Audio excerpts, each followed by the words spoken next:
तेच पावसाळा जवळ आलेला आहे म्हणूनच पाणी दौरा आज मी मॅडमला घेऊन इथे केलेला आहे। आणि जे म्हणजे कचरा एवढा नाल्यांमध्ये आहे ती साफसफाई आता आपल्याला या मे महिना आता येईल ते झाला पाहिजे।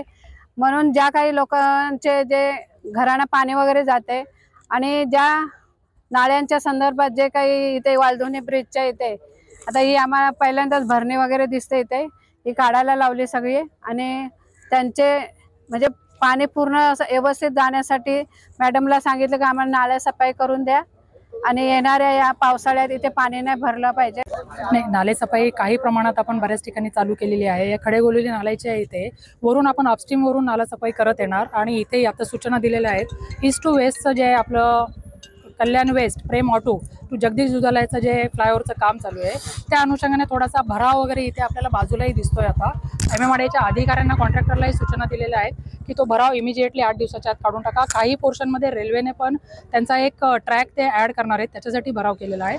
आता रेल्वेच्या अधिकाऱ्यांशी बोलून त्यांनाही सूचना दिलेल्या आहेत की इमिजिएटली तो भराव पण काढून टाका। आणि आपला मॅक्सिमम प्रयत्न असेल की पुढील 8 दिवसात आपण जेवढं हे बाकीचा पोर्शन क्लिअर करता येईल भराव वगैरे या लोकांकडून तर मी स्वतः मॉनिटर करणार आहे। पुढच्या सोमवारी व्हिजिट ठेवली आहे। राहिला नाला क्लिनिंगचा विषय तोही लवकरात लवकर आपण अपस्ट्रीमवरून या लोकेशनलाही क्लिअर करून देऊ जेणेकरून या वर्षी पाणी भरणार नाही याची दक्षता आपण घेऊ। प्रत्येक वर्षी अधिकारी येतात ठाम विश्वास येतात परंतु जसे ते तशीच परिस्थिती असते।